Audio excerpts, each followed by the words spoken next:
Desejar a todos um ótimo dia. A escola, sabendo da necessidade dos alunos em ter a continuidade na matéria, né?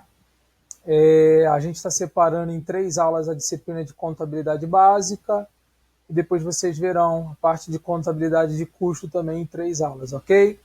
Então, cada aula está sendo gravado um vídeo explicativo em cima dessa aula. Nada mais é do que essa aula baseada em cima do material, mas um conteúdo mais enxuto, reduzido, né? E vamos disponibilizar esse material dentro da sala de aula do Google Classroom para que vocês possam utilizar como material de apoio e suporte, beleza? Vamos nessa. Bom, o resumo da nossa aula é pautado em cima de alguns tópicos, só para a gente poder contextualizar. Primeiro a gente vai ver um pouquinho sobre a introdução à contabilidade, qual é o seu conceito, quando que surgiu a contabilidade, né? Isso também leva ao próximo tópico, para quem serve, né? Quem são os usuários da contabilidade. Contabilidade é um assunto muito novo, alguns ainda não têm ainda a experiência ou a vivência, ou nem conhecem um pouco sobre contabilidade. E a gente vai falar um pouquinho quais são os seus usuários, tá? Depois, o próximo tópico está relacionado a quais são as funções da contabilidade. E aí, nesse sentido, quando eu estou falando de funções, o que significa? Qual é a sua usabilidade, a sua aplicabilidade, ok? Então, beleza. Depois, em seguida, a gente fala sobre aspectos qualitativos e quantitativos do patrimônio. A gente vai falar um pouquinho sobre isso, até para vocês entenderem o que significa patrimônio, que é o próximo item, tá? Só para poder dinamizar esse entendimento de vocês. Vamos falar também nessa primeira aula sobre os elementos de resultado. O que é elemento de resultado? Aquilo que impacta no resultado de fato da empresa, da organização, tá? Dentro do quesito contabilidade. E o resultado do exercício, ou seja, dentro de um exercício, que aí vocês vão ver à frente demonstrações do DRE, né? Que é a demonstração do resultado do exercício. O resultado desse está baseado em cima do lucro e prejuízo, a gente vai ver um pouquinho sobre isso. E as suas situações patrimoniais dentro do balanço patrimonial. Se a empresa está tendo um superávit, aumento do teu patrimônio, se ela está tendo uma diminuição do teu patrimônio, ou ela nem aumentou ou nem diminuiu. Ok? Beleza? Bom, primeira coisa que a gente fala sobre a introdução à contabilidade, tá? E na introdução a gente fala sobre o seguinte conceito. O conceito da contabilidade é uma ciência social que, através da execução de serviços técnicos, ou seja, aqueles serviços que são realizados por contadores, tá?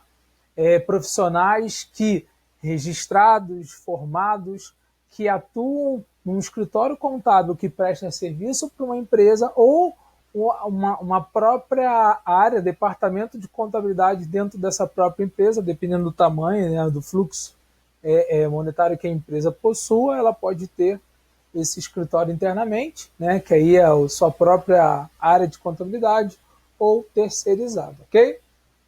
E aí o que ela faz de uma certa forma? Ela controla, ela organiza, ela estuda, ela avalia o patrimônio de uma entidade. Quando estou colocando a entidade, porque pode ser uma pessoa física ou uma pessoa jurídica. Olha que interessante. Só para vocês entenderem. Quando eu estou falando de pessoa física, as pessoas físicas elas não têm patrimônio. Por exemplo, a gente não tem casa, carro, móveis, utensílios.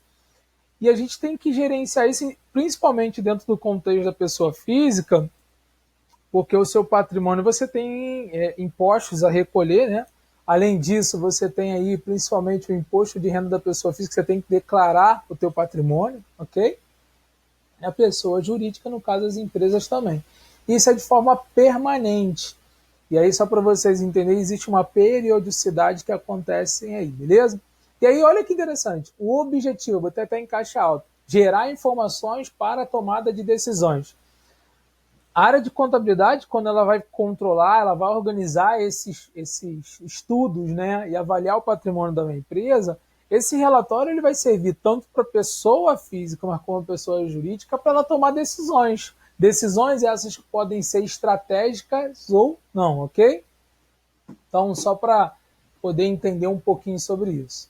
E aí, compete à contabilidade registrar os atos e fatos administrativos, ou seja, atos são as ações, a gente vai ver isso mais à frente, né, que acontece dentro das empresas, e os fatos são a ocorrência, né, ou seja, aquilo que acontece baseado em cima dessas ações, ok? E produzir informações que possibilitem ao administrador planejar e controlar suas ações para traçar os objetivos da organização. Então, assim, quando eu registro todos os atos e fatos, né, de uma organização, eu estou possibilitando ao administrador, ao gestor, corpo gestor daquela empresa, pensar num planejamento estratégico, controlar suas ações, pautá-las em cima do prol do lucro, da visão do lucro da organização e da sua possibilidade de se manter, de ser sustentável, ok? E aí, a gente fala sobre os usuários da contabilidade. Geralmente, os usuários são classificados em dois tipos: internos, que aí, quando a gente fala de usuários internos, são todos aqueles que trabalham, atuam diretamente dentro da empresa, tá? Então, por exemplo, os colaboradores, os gestores, os funcionários de forma geral, todos aqueles que estão ali vivenciando dentro da empresa, e aqueles usuários também externos, que é o que a gente chama, tem um termo técnico chamado stakeholders, que é todos aqueles que são envolvidos diretamente ou indiretamente com a organização. Nesse caso aí você tem os investidores, que são aqueles que aplicam algum recurso financeiro, né, dentro dessa organização, com vistas a um recebimento de algum dividendo, alguma participação no lucro desta, e os funcionários, que em contrapartida recebem um salário, né, uma remuneração, e oferecem a sua mão de obra, o seu conhecimento técnico. Os concorrentes, porque que eles estão ligados de uma certa forma dentro do contexto do stakeholder, porque eles sempre estudam as práticas dessa empresa e vice-versa. O governo, no sentido de fiscalizar, de controlar, né, de definir as diretrizes de relações das pessoas físicas e jurídicas, tá, e comerciais. Né, os órgãos de classe, por exemplo, se você tem profissionais que atuam ali dentro, você tem alguns órgãos que buscam, né, entender, conhecer e defender principalmente os direitos dessas classes ali envolvidas. Os bancos, né, que de uma certa forma estão sempre tendo alguma atividade de parceria e comercial com essas empresas. Os fornecedores, que é aqueles que atuam hoje no sentido de parceria, de fornecer não somente serviços, mas fornecer um valor agregado para essas empresas, tá bom? E os sindicatos, que a gente sabe que de uma certa forma ainda perdeu a força, mas ainda tem alguns que ainda se mantêm forte, né, dependendo do tipo de profissão, ok? Só para a gente poder contextualizar. E aí a gente fala um pouquinho da contabilidade e as suas funções. Então, a função da contabilidade, a gente falou lá no início, registrar os fatos administrativos, ou seja, a memória de ações daquela empresa, a memória de acontecimento daquela empresa. Então, isso é registrar, tá? A gente também fala um pouquinho sobre demonstrar e controlar as mutações patrimoniais. Olha que isso, mutação. O que é mutação? É aquilo que se modifica. Um patrimônio de uma empresa, um patrimônio de uma pessoa não se mantém, não se estabiliza para sempre. Ele vem se modificando de acordo com as suas ações. Se uma pessoa, por exemplo, ela tem hoje um determinado bem e ela está buscando ali se capacitar, mudar um pouco o patamar da sua vida, né? Ela está mudando também o seu patrimônio, né? Ela está sempre adquirindo bens, né? De uma certa forma, vendendo, adquirindo. Então, isso, de uma certa forma, mexe com o patrimônio dela, ok? Serve também como elemento de prova em juízo ou tribunal, porque uma empresa, se ela passar por alguma auditoria, né, no processo de auditoria, se ela tiver alguma ação judicial, são os seus registros contábeis que servem para verificar o que aquela empresa fez com o seu patrimônio, ok?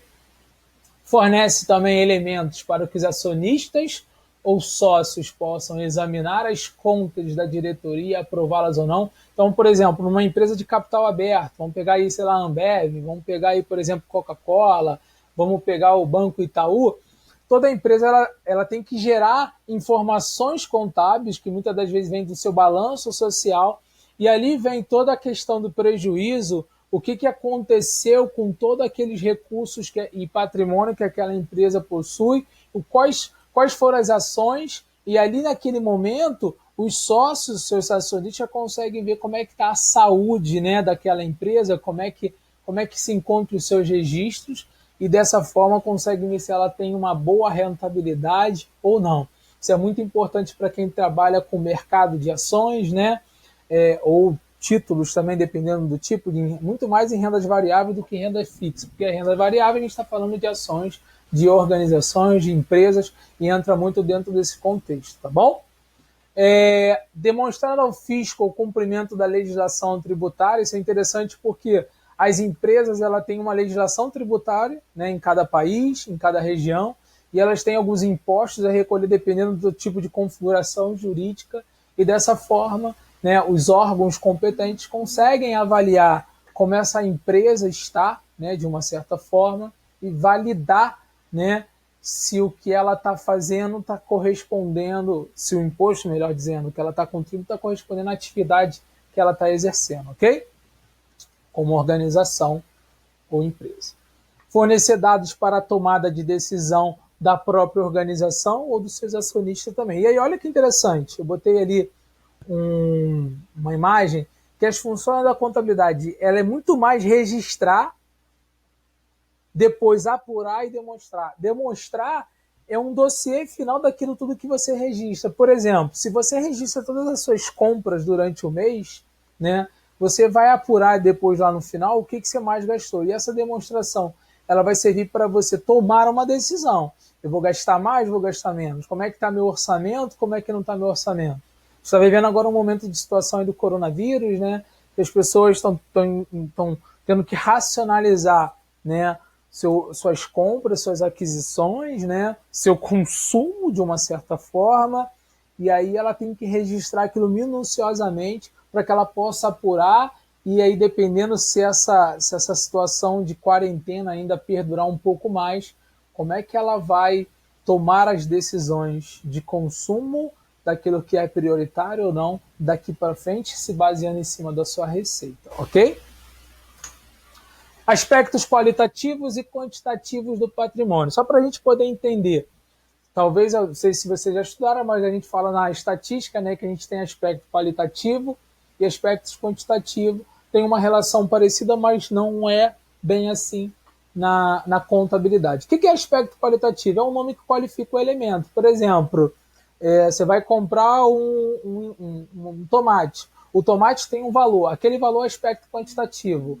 Agora, o tomate em si, né, o nome tomate, a descrição dele está relacionada aqui ao seu aspecto qualitativo. É o nome, a nomenclatura que se dá a ele. Nesse caso aí, a gente tem exemplo veículos, caixas, mercadorias, bancos, são nomenclaturas que a gente utiliza e vai utilizar muito na contabilidade. Tudo bem?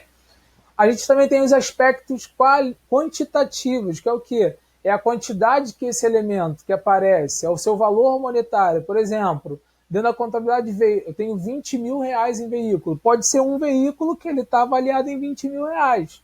Eu não estou dizendo a quantidade, mas o que eu tenho é aquela nomenclatura daquele elemento, daquele patrimônio, que de forma monetária, em aspecto quantitativo, está avaliado em 20 mil reais, ok?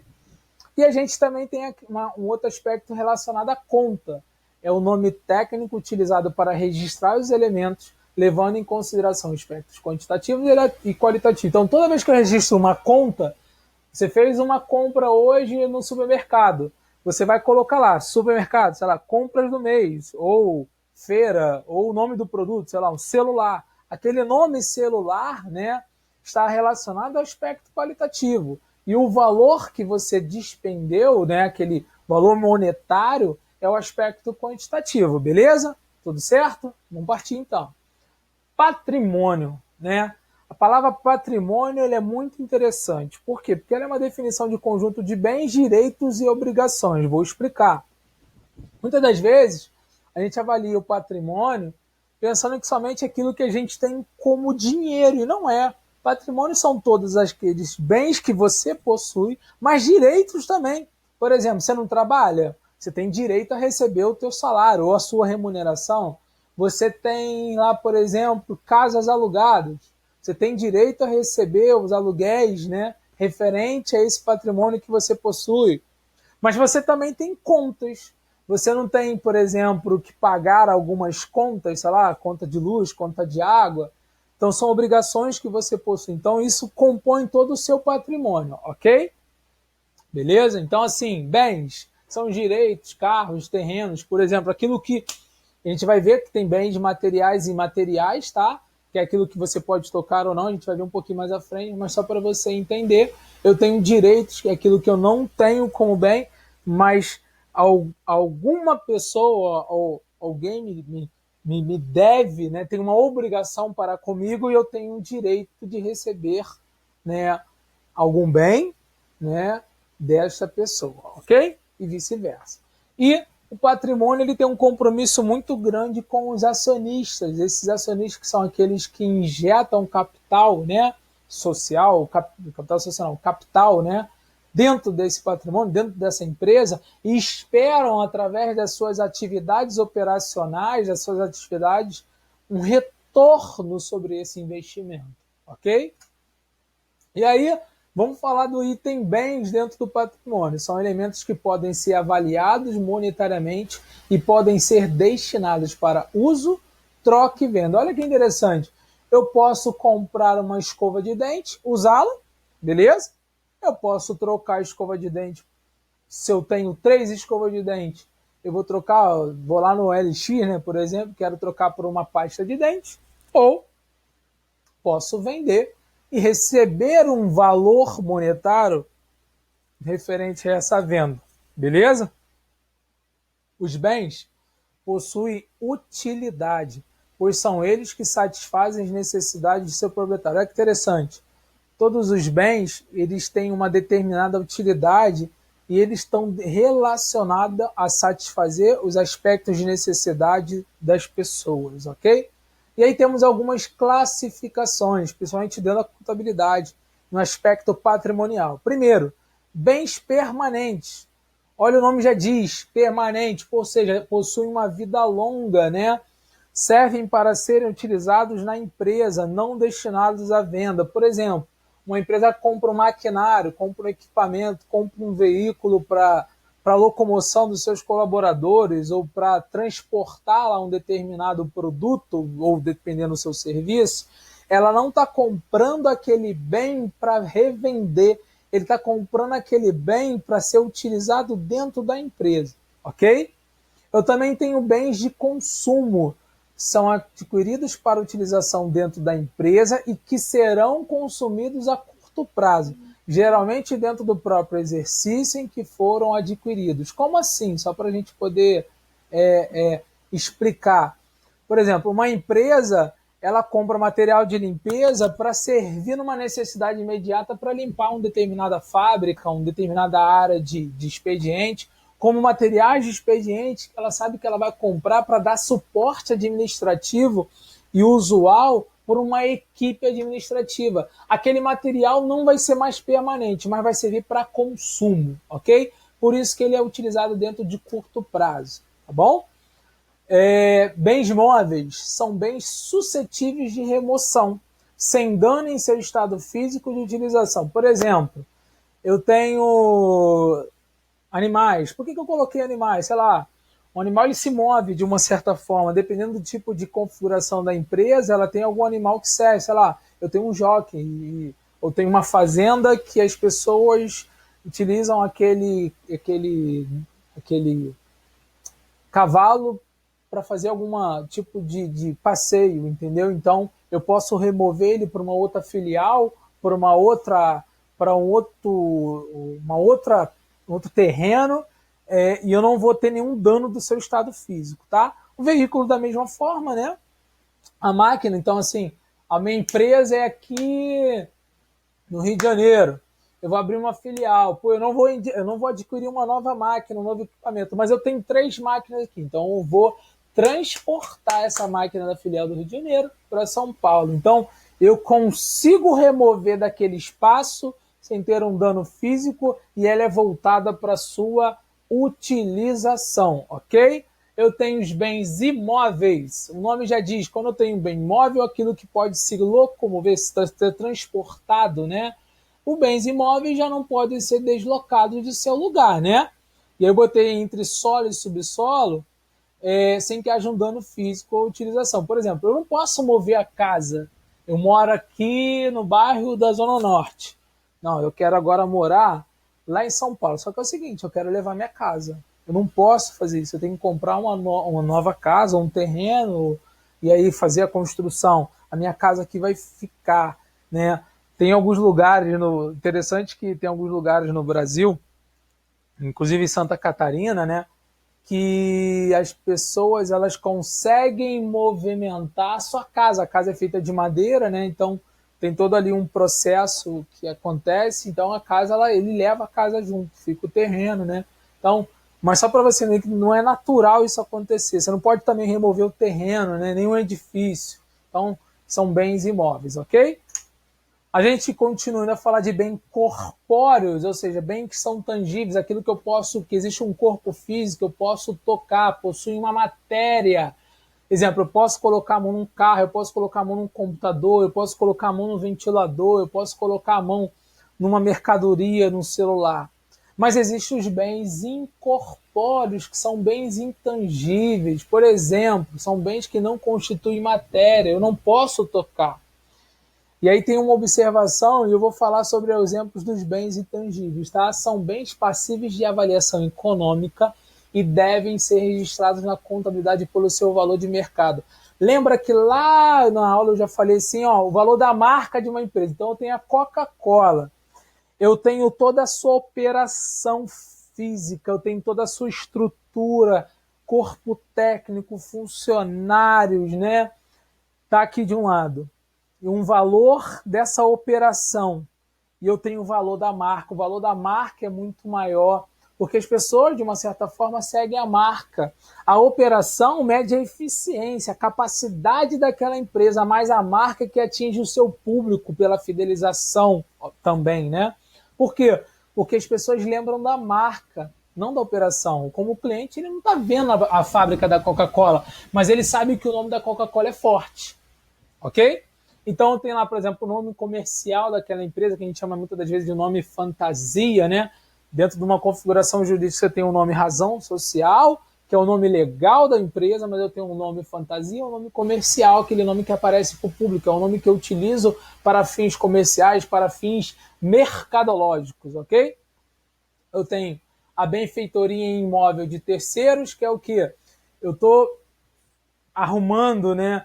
Fazendo com que aquele imóvel ele tem uma valorização dependendo do tipo de lugar, tá bom? Marca, patente. Patente é uma outra situação. Eu inventei algum produto novo e eu patenteei. Então, se alguém tentar produzir aquele produto ou replicar, essa pessoa ela é obrigada a pedir um licenciamento, uma autorização minha e eu receber royalties por isso, tá bom? Só para vocês entenderem. Licença de direitos autorais, então, por exemplo, eu vou participar de um comercial na Globo, se eu não assinar nenhum termo que eu ceda meus direitos autorais, a Globo ela é obrigada a me ceder um royalty, uma bonificação, né, referente ao uso da minha imagem, ok? Beleza? Bom, e aí agora a gente fala sobre os direitos dentro do patrimônio. Falamos sobre bens, agora a gente fala sobre direitos, tá? São os elementos que representam os bens que estão em poder de terceiros. Olha, lembra que eu falei? Então, eu tenho direito, eu trabalho numa empresa, a empresa tem uma obrigação para comigo, né, em me remunerar, e eu tenho um direito a receber essa remuneração desta empresa, tá bom? Só para a gente poder alinhar isso. E, geralmente estão acompanhados na contabilidade da expressão a receber, a compensar, a recuperar, a acreditar. E aí indicam uma promessa de recebimento ou que permita recuperar parte do bem transferido, beleza? Então, só para vocês entenderem isso, tá? E aí as obrigações é a responsabilidade de pagamento por bens adquiridos ou despesa realizada. Comprei um produto hoje pelo, sei lá, online. Eu tenho direito a receber um produto, mas eu tenho uma obrigação a pagar aquele produto. Só que vou dar, o cartão de crédito, normalmente você já paga, mas você vai pagar mensalmente, aquela empresa vai receber, né, e você vai ficar devendo a financeira, né, ou ao banco. Agora, vamos supor que você fosse comprar do teu primo um telefone. Ele, ó, te vendo R$ 800. Aí você fala o seguinte, ó, vou firmar um compromisso, eu posso pagar daqui a 2 meses R$ 800? Aí ele pode falar o seguinte, pode. Então toma o celular, daqui a 2 meses você tem que me dar o dinheiro. Então, você tem uma obrigação, né, uma responsabilidade de pagar essa importância pelo direito que você já recebeu de ter o telefone. Ok? Beleza? Bom, são bens de propriedade de terceiros que estão em poder da empresa. Aí olha que interessante. Um fornecedor de uma empresa fornece materiais ou serviços terceirizados e você tem a obrigação de pagá-lo. Então ele já está te cedendo aqueles bens e você depois, dentro de um período contábil, né, um período acordado, você tem que cumprir essa obrigação, tá bom? São dívidas contraídas em virtude de despesa. Então, se eu só tenho obrigações quando eu gero despesas. E aí, professor, então é melhor não ter despesa. Então, se você pensa em abrir um negócio, é obrigado que você vai ter que pensar em gasto, né, que a gente vai ver despesas para que o seu negócio possa, obviamente, se movimentar. Tem aquele contexto, o ditado popular, que dinheiro chama dinheiro, porque você tem que gastar dinheiro para pensar lá na frente em receber esse dinheiro, ok? E aí, as obrigações da contabilidade, ela recebe um nome técnico de exigível. Por que exigível? Porque eu tenho uma obrigação, né? Isso é exigível, uma obrigação para com uma empresa, para com uma entidade, para um compromisso que eu firmei. E aí tem, exemplo, salários a pagar para quem é dono de uma empresa e tem um colaborador, se também tiver impostos a recolher, ou um fornecedor, e tem outras opções também, tá bom? E aí agora a gente fala sobre patrimônio líquido. Está representado dentro do balanço, né, patrimonial, que é composto por ativo, a gente vai ver ali, e mais passivo, e mais o patrimônio líquido. Está representado do lado do passivo para ver equilíbrio. Aí o nome do balanço patrimonial. Olha que interessante, aí tem uma equação patrimonial. Do meu lado esquerdo, eu tenho um ativo que é composto por bens e direitos. Beleza? Do lado direito, eu tenho o passivo, que são as obrigações, e mais abaixo vai estar inserido o patrimônio líquido. Se você for ver aí na figura, está assim, ó, do lado esquerdo são apresentados os elementos positivos do meu patrimônio. Esse é o grupo denominado ativo. Ele inclui todos os recursos controlados por aquela entidade como resultado de eventos que ela já realizou e fluxo daquilo que acontece através do benefício econômico, tá?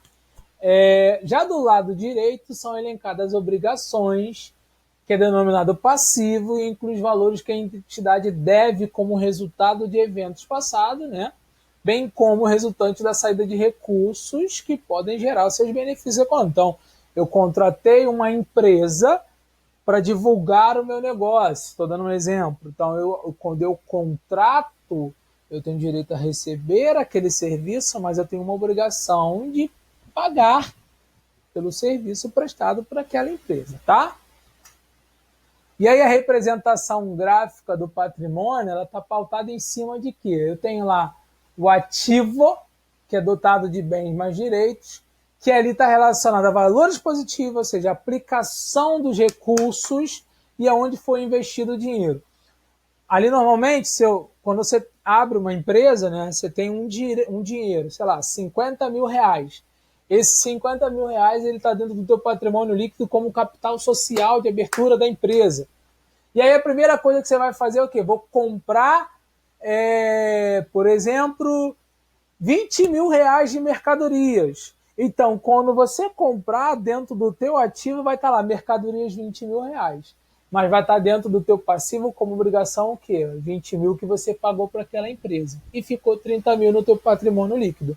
Por isso que o total do ativo tem que ser igual ao total do passivo. E aí, no passivo eu tenho os valores negativos mais o patrimônio líquido, que está relacionado à origem ou fonte dos recursos. Origem é essa que vai depender de onde vem esse valor. Quando uma empresa abre, ela tira esse valor da onde? Só para vocês entenderem. Tira daquele capital de abertura da empresa. E aí, de acordo com a sua evolução do patrimônio, lá mais à frente a gente vai falar sobre lucro e prejuízo. Ou aporte financeiro dos acionistas de ações, né? Que vai fazer com que esse patrimônio líquido aumente e ela tem fôlego financeiro para ir lá no mercado, investir no ativo e ter um passivo também, de uma certa forma, ok?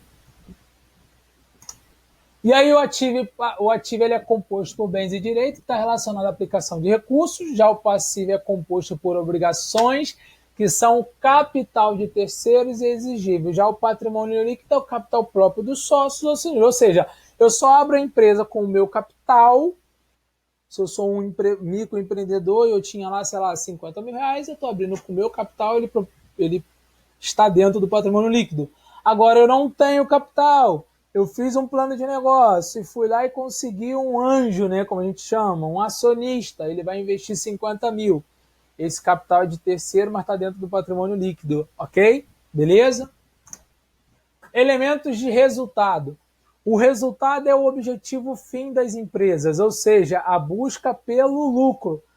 Toda empresa tem como objetivo buscar o lucro. Nenhuma empresa abre, eu vou abrir a empresa porque a empresa é legal, não tem nada para fazer, o negócio é dar um prejuízo. Não, está totalmente errado. Eu viso o lucro, beleza? Os elementos de resultado são representados pelas receitas e despesas que no final do resultado, podendo ser positivo, é o lucro ou negativo. Então, lá dentro do patrimônio líquido, no decorrer da operação da empresa, ela pode fechar dentro do teu demonstrativo, DRE, lucros ou prejuízos. Tá? Por exemplo, a gente está tendo agora um surto de coronavírus, então as empresas estão tendo alguns problemas para poder conseguir operacionalizar, né? Fazer as suas operações andarem. E aí, o que pode acontecer? Pode necessitar da empresa avaliar se ela está tendo receita, né? Se está tendo lucro ou se está tendo despesa, ok? Lucro ou prejuízo. E aí a gente tem dois elementos de resultado. Receita, entrada de recursos financeiros provenientes da comercialização de bens e serviços. Então eu tenho uma empresa, eu vendo salgadinho. Se eu estou vendendo salgadinho, é receita. Beleza? Alguém me deu 5 mil reais. Eu achei 5 mil reais. Foi receita? Não, foi sorte. Porque eu não tenho essa sorte. Mas se você achar, por acaso, é sorte, não receita. Por quê? Não veio proveniente da comercialização dos bens ou serviços que a sua empresa realiza. Beleza?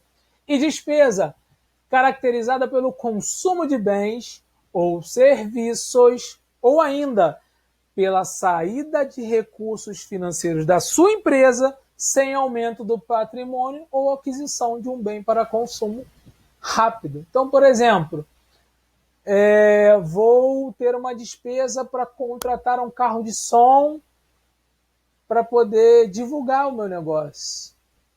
Pense, está saindo recurso financeiro e não está aumentando o meu patrimônio. Eu só estou adquirindo um serviço rápido, né, para atender aquela necessidade da empresa.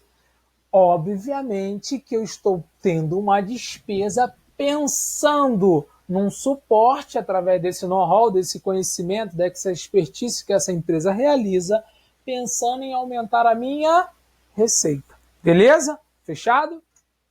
E aí o resultado do exercício.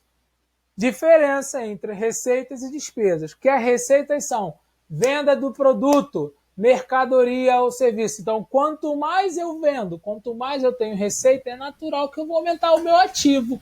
Porque se eu estou vendendo, eu vou ter direitos, eu vou fazer com que eu tenha lucro lá no meu resultado. E se essa venda ela é à vista, está entrando dinheiro em caixa. Mas se ela é a prazo, eu também entra lá nos meus direitos, entra no meu ativo, mas como direitos a receber.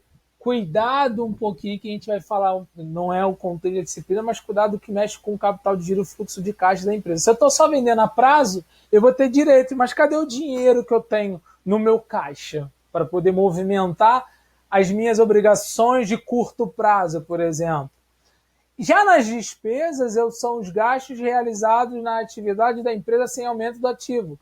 Eu vou comprar bens para gerar esforço, e aí se eu compro à vista, está saindo dinheiro do caixa, mas se é a prazo, eu estou aumentando a dívida a médio, ou curto ou longo prazo, ok? Então, para entender, se a receita é maior do que a despesa, subsequentemente eu estou visando lucro.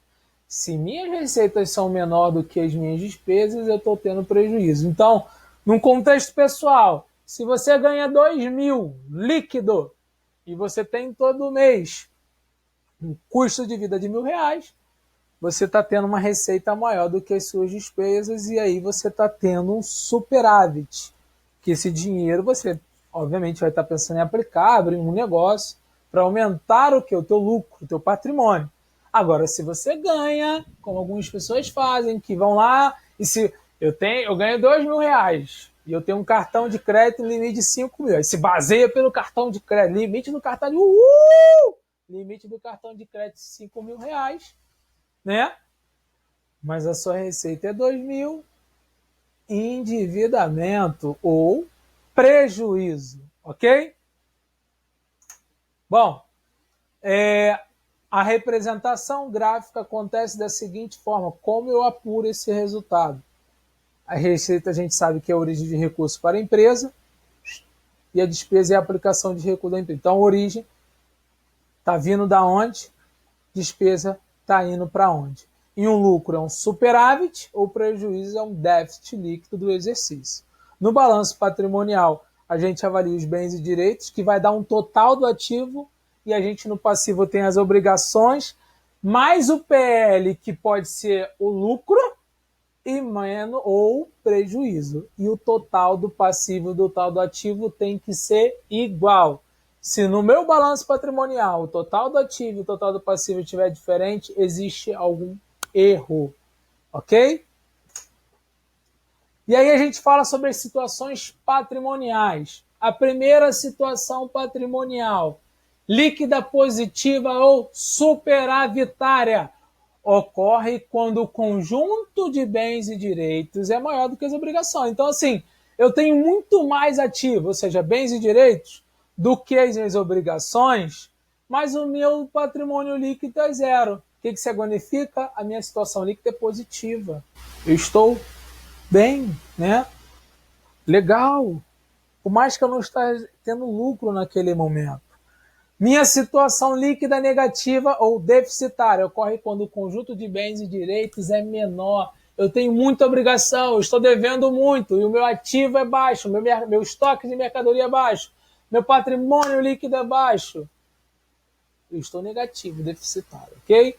E a situação nula ocorre quando o conjunto de bens e direitos é igual às obrigações, ou seja, o meu ativo está igual ao meu passivo e o meu patrimônio líquido está nulo. Então, ou seja, não tenho lucro nem prejuízo, tá tudo parado, ok? Beleza? E aí, galera, a gente fecha a nossa aula de hoje, tá? Ainda teremos mais 2 aulas da contabilidade básica. Estarei colocando um exercício referente à primeira aula também no Google Classroom. E qualquer dúvida que vocês tiverem, podem comentar no vídeo, ou lá na sala de aula, ou fazer contato comigo, tá bom? Fiquem com Deus, tenham um ótimo dia, um abraço para todos, tchau!